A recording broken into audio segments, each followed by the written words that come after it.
Single heart beat scan ఒక్క second లోనే world class 640 slide CT scan ఇప్పుడు మీ vista imaging Banjara hills లో. Phone చేస్తే నేను వాయిస్ రికార్డ్ చేసి పెట్టుకున్నాను. ఇంకా బలవంతంగా తీసుకెళ్లి 10,000 ఇచ్చారక్క, మామూలుగా అయితే 3,000 ఇస్తారక్క, ఈ విషయంలో 10,000 ఇచ్చి మమ్మల్ని కూర్చోబెట్టి మాట్లాడిచ్చారక్క, మాకు తెలియదు ఇలాగని అది ఇదని.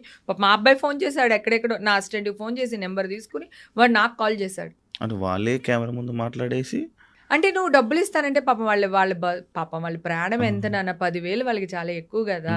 అంటే నేనేమంటున్నానంటే నువ్వు పాపం వాళ్ళ గురించి ఆలోచిస్తున్నావు, నేను ఆ ఛానల్ వాళ్ళ గురించి ఆలోచిస్తున్నాను. వాళ్ళ స్టేచర్ ఏంటి, ఆ మనుషులు ఏంటి, సిగ్గుండక్కర్లా వాళ్ళకి. ఇట్లాగా వాళ్ళే డబ్బులు ఇచ్చి తెచ్చుకుని కూర్చోబెట్టి మాట్లాడించడం ఏంటి అసలు? నా మీద 30,000 వాళ్ళు స్పెండ్ చేశారంటే ముగ్గురు కూర్చోపెట్టి వాళ్ళు ఎంత రేటింగ్లో సంపాదించుంటారు? వాళ్ళు ఎలాంటి వాళ్ళు అసలు? వాళ్ళ క్యారెక్టర్స్ ఏంటి, వాళ్ళ అమ్మా నాన్న ఏంటి, వాడు పుట్టుకేంటి? సిగ్గుండక్కర్లా టీవీ వాడికి. ఇలా జరిగినాయి పాపం. ఇట్లా కూర్చోబెట్టి అన్ని వేసేసరికి వాళ్ళకి నేను ఎవరో కూడా తెలియదు.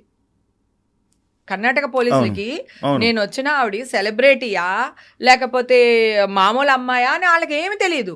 వీళ్ళు న్యూస్ వేయడం వల్ల ఓ ఎవరో సెలబ్రిటీ వచ్చారు, సో సెలబ్రిటీ ఉంది అని పాపం వాళ్ళకి కూడా తెలియదు. వీళ్ళ జ్ఞానోదయం ఇచ్చారు వాళ్ళకి ఫీడింగ్. ఈ అమ్మాయి ఇలాగా అమ్మ అలాగా అంటే వాళ్ళకు కూడా డౌట్ వస్తుంది కదా పోలీసులకి. ఆల్రెడీ నువ్వు నేను ఒక పార్టీకి వెళ్ళాం, నువ్వు ఉండిపోయావు, నేను బయటకు వచ్చేసాను ఆ పార్టీ నుంచి. అక్కడ ఏదన్నా ఇష్యూ జరిగింది ఇలాంటిది, మనం ఇంటికి వెళ్ళిపోయిన తర్వాత కూడా వాళ్ళు పిలిపిస్తారు, పిలిపించి మనల్ని ఎంక్వైరీ చేస్తారు. ఎంక్వైరీ చేసి మీ పేరేంటి, మీరేంటి, ఏ ఊరు, ఏంటి, తీసుకున్నారా లేదా అని చెప్పి వాళ్ళకు కూడా టెస్టులు చేపిస్తారు. ఇది కామన్, ఇది జరుగుద్ది. కానీ అరెస్ట్ చేసే అంత తప్పు కాదు. ఒకవేళ నేను డ్రగ్స్ తీసుకున్నాను నాన్న, ఎందుకు అరెస్ట్ చేస్తారు? డ్రగ్స్ తీసుకుంటే నేను విక్టిమ్ని, నన్ను అరెస్ట్ చేయరు. అరెస్ట్ చేయనక్కర్లేదు, కోర్టుకి ప్రొడ్యూస్ చేస్తారు. కోర్టులో నిరూపణ అయిన తర్వాత మనం ఫైన్ కట్టుకుంటాం, లేదంటే వాళ్ళు డీహైబ్రేషన్ సెంటర్ అంటారు కదా, అక్కడికి పంపిస్తారు. డ్రగ్స్ తీసుకున్న వాళ్ళని ఫైన్ కట్టించుకుంటారు, అక్కడికి పంపిస్తారు. అసలు దీనికి సంబంధం లేదు, అసలు అరెస్ట్ చేయకూడదు. ప్లస్ మీడియా వాళ్ళు కూడా డ్రగ్స్ తీసుకున్న వాళ్ళ ఫోటోలు కానీ వాళ్ళ పేర్లు కానీ వాళ్ళని పబ్లిసిటీ చేయకూడదు. వాళ్ళు విక్టిమ్స్ కదా, వాళ్ళని కాపాడుకోవాల్సిన బాధ్యత ప్రభుత్వం మీద, సమాజం మీద ఉంటుంది. ఎవరైనా సరే అసలు ఆ విక్టిమ్ ఫొటోస్ వేయకూడదు.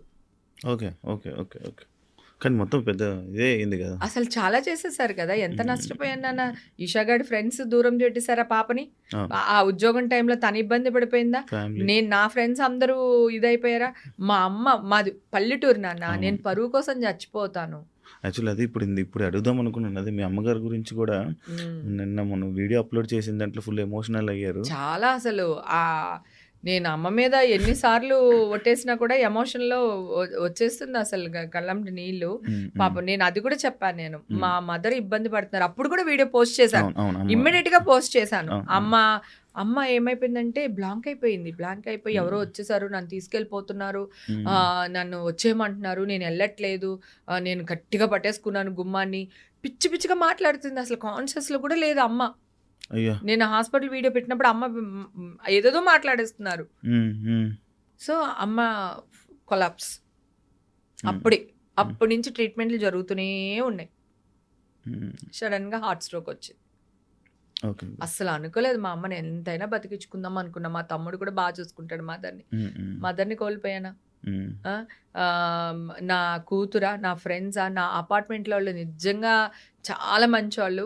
నా చుట్టూ నా క్లోజ్ ఫ్రెండ్స్ అందరికీ నేనేంటో తెలుసు. నేను పార్టీలు చేసే వాళ్ళకి తెలుసు ఈ పిచ్చమంటే ఏంటి అనేది. అందరూ ఉన్నారు, అందరూ ఉన్నారు. ఒక్కటి ఏంటంటే నా అదృష్టం, నేను అయ్యో నాకు ఇంత కేసు వచ్చింది, నేను వెళ్తే వాళ్ళు ఏమనుకుంటారో, వాళ్ళ మొహమాటాన్ని పిలుస్తున్నాడు, ఇలాగే ఒక పార్టీకి వెళ్తే చెప్పాను కదా ఒక ఆవిడ ఇలాగే అంటారు అని చెప్పి నేను ఇంట్లో ఉండిపోయాను. నేను ఎవరికి కాల్స్ చేయలేదు, ఎవరిని రికమెండేషన్ అడగలేదు. వాళ్ళంతటి వాళ్ళు కాల్ చేసి ఈషా పాపతో మాట్లాడారు.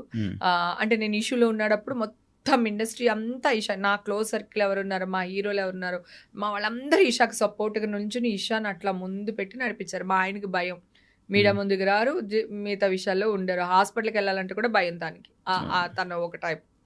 సో నా కూతురు తమ్ముడు ముందుండి ఇవన్నీ నడిపించారు. వాళ్ళు ముందున్నారు, వీళ్ళందరూ వెనకాల ఉన్నారు. 5 లాయర్లు వచ్చారు నాన్న మీకు సపోర్ట్గా. ఇక్కడి నుంచి 2 వచ్చారు, అక్కడ 3 వచ్చారు లాయర్లు. తర్వాత ఒక లాయర్ని నేను అరెస్ట్ అయిన తర్వాత అప్పటికప్పుడు ఒక లాయర్ని అక్కడ కర్ణాటక లాయర్ని అప్పటికప్పుడు మాట్లాడారు. మీరు ఒక్కరే పోరాడారా? నేను ఒక్కదానే వెళ్ళాను కదా, నేను ఒక్కదానే వెళ్ళాను. మీకు ఎవరు సపోర్ట్ చేయలేదా ఈ విషయంలో? అదే లాయర్లు 5 వచ్చారు అంటే వాళ్ళు సపోర్ట్ గా వచ్చినట్టే కదా నాకు. అక్కడ నా బెడ్ రిలేషన్ వాళ్ళే ఉండాలి. హేమ గారు అనగానే చాలా పెద్ద సర్కిల్, పెద్ద పెద్ద పొలిటికల్ కానీ లేకపోతే అంత మంచి పెద్ద బ్యాక్గ్రౌండ్ ఉంది కదా. లైక్ అందులో ఆ పెద్ద పెద్ద బ్యాక్గ్రౌండ్లో ఒక ఫోన్ కొడితే 5 నిమిషాల్లో జరిగిపోయే పని అని ఉన్నారు. కానీ ఎందుకు ఇంత 18 నెలలు డ్రాగ్ అంటే నెలలు నడవడానికి? నెలలు అంటే ఒకసారి కోర్టులో కేసు వెళ్ళిపోయిన తర్వాత నువ్వు డ్రింక్ అండ్ డ్రైవ్ దొరికావు అనుకో, అది కూడా ఇన్ని రోజులు లాగుతుంది. అది కోర్టులో చాలా కేసులు పెండింగ్ ఉంటే కనుక మన కేసులు అంత తొందరగా కొట్టారు, లేకపోతే అంత తొందరగా శిక్ష పడదు. ఓకేనా? 2 ఇప్పుడు నువ్వు అడిగిన దానికి ఏంటంటే, నేను తప్పు చేసి ఉండుంటే డెఫినెట్ గా అడిగేదాన్ని.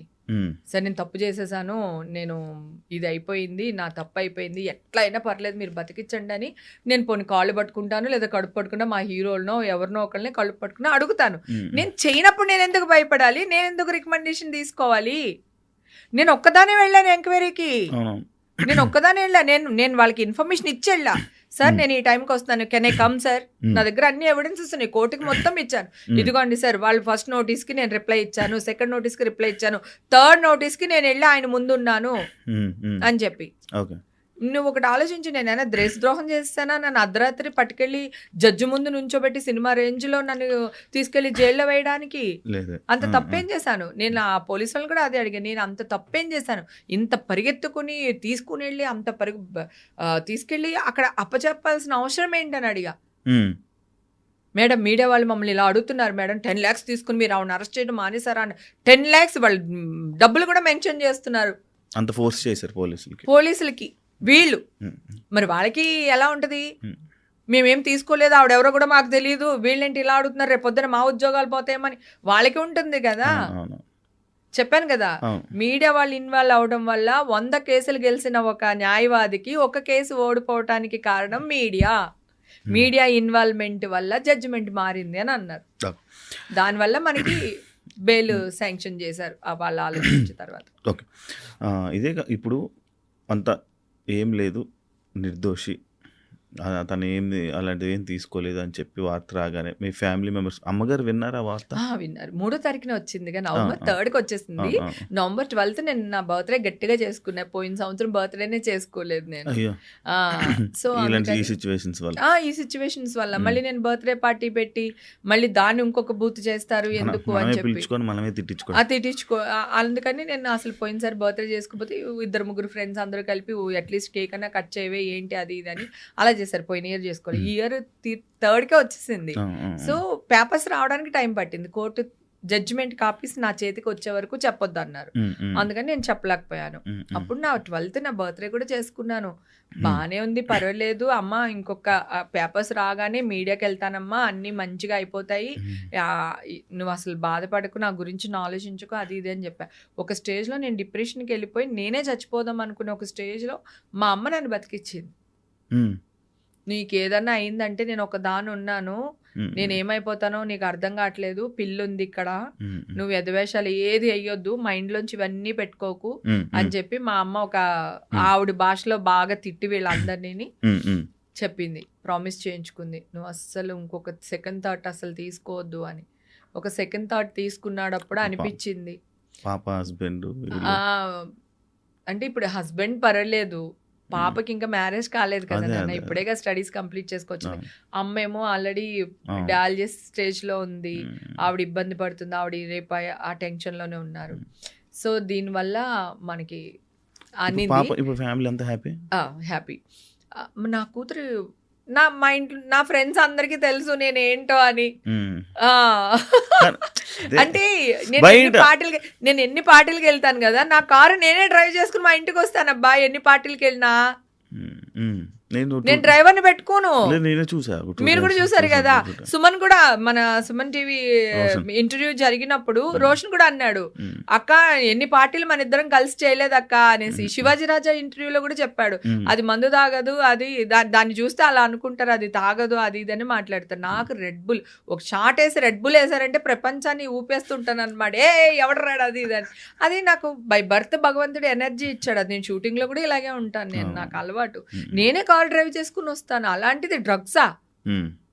అందుకని ఎవ్వరూ పట్టించుకోలేదు, నా ఫ్రెండ్ సర్కిల్ కానీ జనాలు కానీ ఎవ్వరు పట్టించుకోలేదు. ఇంకా జనాల గురించి మాట్లాడితే, నేను వెళ్ళిన టెంపుల్స్ కానీ నేను వెళ్ళిన ప్లేసుల్లో కానీ పెద్దవాళ్ళు ఉంటారు, అంటే పెళ్ళిళ్ళు, ఎంగేజ్మెంట్స్ ఇలాంటి వాటికి వెళ్తాం కదా, అక్కడ అందరు ఆడవాళ్ళు వచ్చేసి నా చేతులు ఇట్లా పట్టేసుకుని, కొంతమంది ఇలా బుగ్గలు గిల్లేసి, నువ్వు ఫైటర్, నువ్వు ఫైట్ చేయి, మేమందరం నీ వెనకాల ఉన్నాము, నువ్వు తప్పు చేయవని మాకు తెలుసు, నువ్వు అస్సలు వెనక తిరగొద్దు, ఇలాంటి మీడియా వాళ్ళు కొన్ని లక్షల మంది వచ్చినా సరే నువ్వు అసలు అలాగే నిలబడు, నీ వెనకాల మేమున్నాం, మేము కనపడకపోవచ్చు, మా బ్లెస్సింగ్స్ నీతో ఉంటాయి అని చెప్పి. తర్వాత హోమాలు అవన్నీ చేస్తారు కదా గుళ్ళో, అక్కడ తుడవడానికి పెద్ద ముత్తైదు వీళ్ళందరూ పెట్టుకుంటారు కదా, వాలంటీర్లుగా వచ్చి చేస్తూ ఉంటారు. అలాగే తిరుపతిలో కూడా వాలంటీర్స్ వస్తూ ఉంటారు, బ్లూ కలర్ డ్రెస్ వేసుకుని ఆరెంజ్ కలర్ ఈ కట్టుకుంటారు. అక్కడ తిరుపతి వెళ్తే వాళ్ళందరూ, అమ్మ గుళ్ళో ఉన్నంతసేపు మేము నీ గురించి అంటున్నాము, అన్యాయంగా నిన్ను బలి తీసుకున్నారమ్మా, నువ్వు అస్సలు భయపడకు, మేమందరం ఉన్నామని. పెళ్ళిళ్ళకి వెళ్తే ఇక్కడ, గుడికి వెళ్తే అలాగా పెద్దవాళ్ళు అనమాట, వయసులో పెద్దవాళ్ళు, నాకంటే చిన్నోళ్ళు అందరూని.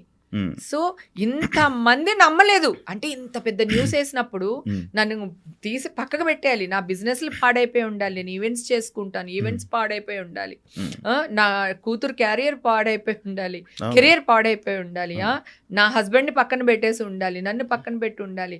కానీ ఎవ్వరు పెట్టలేదు తెలుసా, అందరు ఫోన్లు చేశారు, అందరూ మాట్లాడారు. అమ్మ ఈషా పాప నీకేం కావాలి నాన్న, నువ్వు ఒక్కదాన్ని వెళ్తున్నావు, లాయర్స్ కావాలా, ఏమన్నా మనీ కావాలా, అక్కడ కార్లు కావాలా, నీకు రూమ్స్ కావాలా, ఏం చేయమంటావు 500-600 కాల్ పాపకు వచ్చినాయి. నా సర్కిల్ నిజంగానే, నా సర్కిల్ ఏం చిన్న సర్కిల్ కాదు, కాకపోతే నేను తప్పు చేస్తుంటే ఈ సర్కిల్ అంతా వాడేసేదాన్నేమో. కానీ ఈ మీడియాలో వచ్చిన వార్తల వల్ల కొంతమంది జనాలు అయితే ఇన్ఫ్లుయెన్స్ అయ్యారు, ఏ మాట 100% అయ్యారు. ఎందుకంటే చెప్పానుగా, ఒక బర్త్డే పార్టీకి వెళ్తే నలుగురు మాట్లాడారు, 100% మాట్లాడారు.